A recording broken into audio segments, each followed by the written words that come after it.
Mari kita bersama-sama melakukan perlawanan atas ketertindasan agar semua rakyat Nusantara tidak lagi dipandang sebagai seperempat manusia. Ada 30 juta orang Jawa, hanya ratusan yang lulus sekolah. Kalian-kalian yang akan menjadi lokomotif dari jutaan masyarakat melalui gerbong-gerbong ini menuju masyarakat yang lebih baik. Hanya dapat dibentuk dari kemanusiaan. Kemanusiaan yang nantinya akan mempersatukan kita semua, tuan-tuan. In deze nieuwe wereld hebben we mensen als Chokro Aminoto hard nodig. Chokro is gevaarlijk, ik zeg het u. Ze zouden hem moeten opsluiten.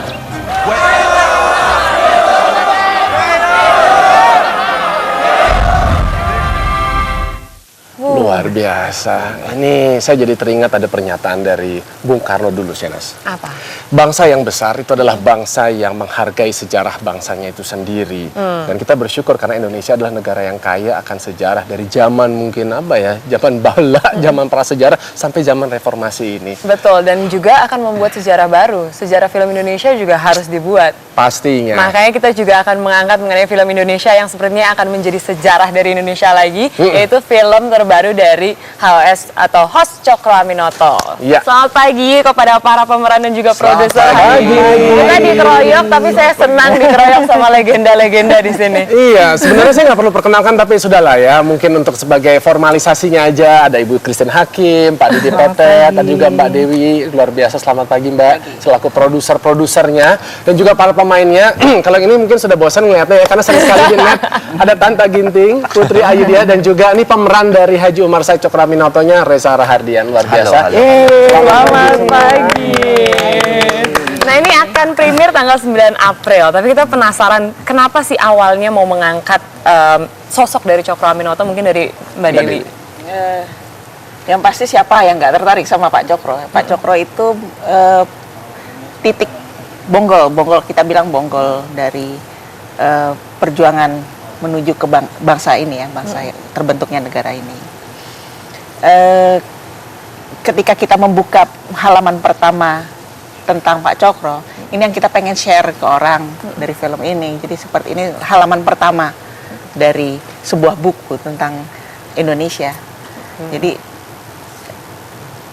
diharapkan setelah nonton film ini, semua orang akan mencari lebih banyak lagi tentang Indonesia. Untuk mengingatkan kepada mungkin generasi sekarang yang seringkali mungkin sudah terlupa dengan sejarah. Apa sih sosok penting yang bisa kita dapatkan dari tokoh Haji Umar Said Chokro Aminoto ini, Mbak Dewi? Identitas terkuat ya sebagai guru bangsa ya beliau. Dan yang paling terkini ya, maksudnya sangat relevan di masa sekarang. Beliau menumbuhkan identitas ya kepada para murid-muridnya. Mereka yang terkuat sih itu sih sebenarnya, membuka wawasan. Dan juga seorang bangsawan yang akhirnya meletakkan jubah kebangsawan itu untuk bergabung dengan masyarakat, mendirikan Sarekat Islam ya. Kalau nggak salah sejarah dulu seperti itu. Ya, berjuang lewat akar rumput ya, grassroots. Sebagai pejuang tuh, saya juga penasaran gimana sih cara mendapatkan karakter pejuang ini dari Reza yang memerankan Chokro Aminoto. Seperti apa pendalamannya gitu, melihat sosoknya kan begitu besar, begitu karismatik. Ya, pendalamannya saya belajar lagi sejarah. Belajar tentang siapa itu Haji Umar Said Chokro Aminoto. Selebihnya adalah proses kreatif seorang aktor. Yang menurut saya itu yang paling menyenangkan dari perjalanan pembuatan film Chokro Aminoto. Bagaimana kemudian saya mencipta, kalau kata bahasa Ibu Christine itu merekonstruksi ulang sejarah, dan kalau ini melalui tokoh yang akan saya perankan gitu. Jadi memikirkan kembali bahasa tubuh yang kira-kira nanti akan appear di film, cara bicaranya, karena itu kan semua saya nggak punya referensi secara visual ya gitu. Jadi semua mau dong sedikit cara bicaranya seperti apa? Ya, tadi aja di trailer. Jangan semua. Bocorin. nonton aja nanti tanggal 9 ya.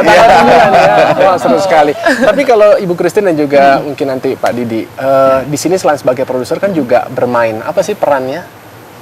Jadi silakan Di. Mungkin Ibu dulu deh. Ladies first. Aku dulu. Oke. Perannya sebagai Mbok Tambeng. Sebetulnya beliau adalah kerabat, nggak ada di dalam buku sejarah pasti kalau dicari. Akan tetapi dalam beberapa riset yang saya lakukan terhadap keluarga, tokoh tersebut ada. Jadi beliau adalah kerabat dari keluarga Suharsikin yang memang sudah ikut lama dengan keluarga Suharsikin, bukan keluarga dari pihak Cokro ya. Yang tersulit adalah buat saya justru biasanya di mana sering menjadi tokoh utama ataupun walaupun tidak menjadi tokoh utama tapi memang menjadi center of, menjadi star gitu ya. Nah ini justru harus merejus itu. Dan saya kira itu tidak mudah gitu ya, karena di sini bukan menceritakan keluarga Cokro. Kenapa sih? Tetap aja keren. Tetap aja keren. Scene stealer. Nggak mungkin nggak keren lah. Itu nggak banyak sih. Mati saya kalau. Nah. Dari belakang aja udah punggung aja bicara. Jadi apa namanya, karena ini kan bukan bercerita soal keluarga Cokro, tapi Cokro yang seorang pejuang, seorang guru bangsa ya. Jadi jangan sampai justru tokoh ini menjadi dominan gitu loh. Itu yang saya harus jaga. Ada satu scene yang luar biasa diciptakan oleh Mas Garin gitu ya. Hampir semua pemain ada di situ di rumah Cokro dengan set yang begitu sempit. Satu shot lagi. Satu shot ya. Yang dialog itu cuma Reza, lalu ada Deva ya. Agus Salim. Ada Agus Salim. Jadi Mbok nih sama Suharsikin justru Putri Mbok Tambang ini sama Suharsikin hanya sebetulnya keluar masuk lewat, jadi blockingnya itu ya. Nah ini itu juga harus sangat berhati-hati gitu ya, jangan sampai mencuri karena itu sebetulnya sedang apa ya, perundingan yang amat sangat penting gitu kan ya. Jadi apa dari body language-nya bagaimana supaya si Mbok ini warawirinya nggak mencuri gitu kan ya. Nah ini tapi ada satu sentuhan. Nah inilah itu apa namanya chemistry yang ada di apa di dalam, penting sekali ensemble antara pemain yang begitu banyak. Reza, jadi waktu saya melewati Cokro, Reza hanya menyentuh segini sedikit aja di bahu saya gini, gitu ya.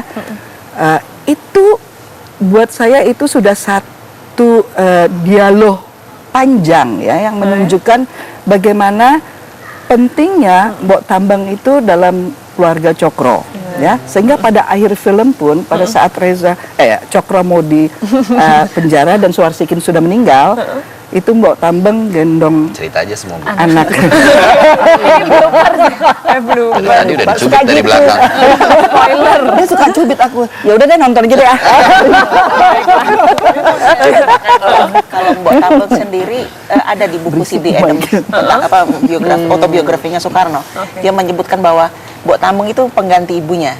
Dia sudah sangat menganggap Mbok Tambang itu ibunya Soekarno ya. Sepenting itu ya Sepenting karakternya. Tapi kalau dari Pak Didi gitu, apalagi saya tadi ngobrol-ngobrol sedikit ternyata mempunyai hubungan darah dengan Cokro Aminoto langsung. Seperti apa itu pendalamannya di sini sebagai perannya di sini sebagai Haji Hasan? Dari Garut. Dari Garut. Iya, ini Garin punya apa imajinasi yang luar biasa kalau menurut saya. Tiba-tiba dia memasukkan Haji Hasan itu dalam satu situasi yang memang agak sedikit menegangkan karena dia adalah salah satu pemberontak dari Garut. Nah ini yang coba saya dalami, tapi kan hanya beberapa scene aja, nggak terlalu banyak. Jadi memang harus hadir, keluar dan ada gitu. Beda sama ibu ini. Kalau ibu ini kan Ada dan tiada juga di enggak. Kalau ibu ini kan bagaimana beliau mengatur supaya hadir tapi tidak hadir, ya kan? Hadir tapi tidak hadir. Tapi tokoh Haji Hasan ini jadi cenderung antagonis ya Pak Didi? Bukan sebetulnya. Sebenarnya enggak ya? Pahlawan. Jadi tapi kan? Jadi gerilya mendukung Cokro, dan Cokro itu juga dianggap mensupport si Haji Hasan, makanya dia masuk penjara. Tuduhannya dia masuk penjara itu kan ada karena itu salah satu. Menggalang. Makanya nonton. Iya.